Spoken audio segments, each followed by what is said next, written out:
I would like this space to become a constant reminder of not going backwards, of moving forward, of having hope. I think so many locals don't even know what this place is, what it was, what's back here.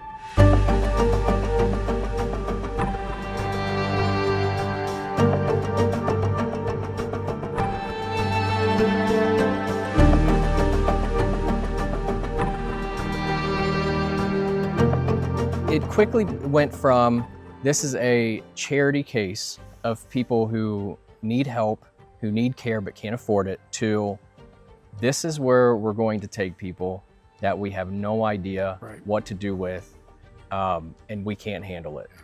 I think we saw examples of people, mothers who had just lost their children, and would be experiencing that level of grief, or people with what we would know now as schizophrenia or other undiagnosed mental health illnesses.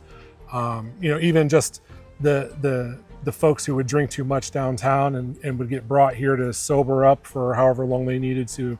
So it was really an interesting, diverse mix of people and reasons to be here. This is the Fairfield County Infirmary, and it's also known as the county house, the poorhouse. It went by a lot of names through the years. The first iteration of this building was built in 1828. Prior to that, the poor were handled by each township.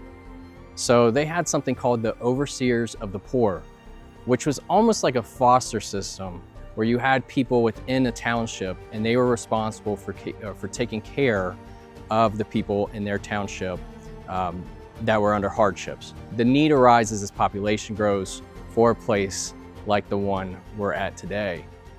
The original building was made out of wood, 1828. It only lasted about 12 years before it was raised and rebuilt out of brick, and a wing was added.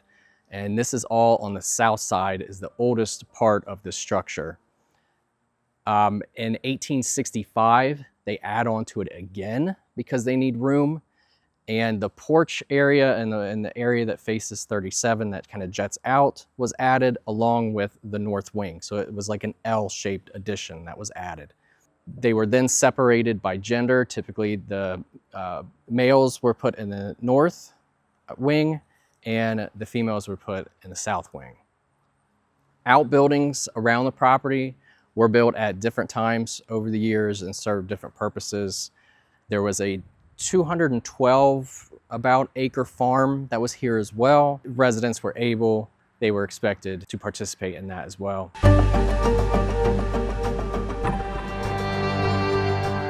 So the fourth floor in particular was an interesting place. What would be the south wing of the fourth floor would have been the orphanage, and then the eastern parlor portion was actually what they would have referred to as the dungeon or jail, or some place where people would be sent to be punished. And then the north portion, the north wing on that same floor would be, I believe they said it was the homeless population that would come in. And so, you'd have all these groups all within earshot. And, for the children to go downstairs to have a meal, they would have to walk by people that would be chained up to a wall because they were put there for breaking one of the 10 house rules or one of the rules on the area. So it's 115 years after the founding of Lancaster before the city has an actual established hospital.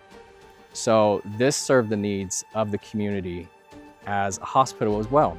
When we're looking at the records of what little we do know that people were born in this building, lived here, and also died here. We know that some people were born, only lived a day, and were buried in this cemetery. We know some people lived a full life and were 98 years old when they passed away. I'm always interested by the fact that I do think that this place started out and probably maintained good intentions for the people that were here. Nobody lives here today, but what it represents and the mindset that brought people to this space still is alive and very well today. And that is the idea that people don't belong, in the community, and there's no place for them to live there. So there's another place for them to go. They had just become, a lot of them, a burden to their families. So we're just repeating the same patterns over and over again of not seeing the value, the full value of people. And that's kind of a dangerous, I think, thought process that we haven't quite gotten rid of, even though nobody's living in this building today.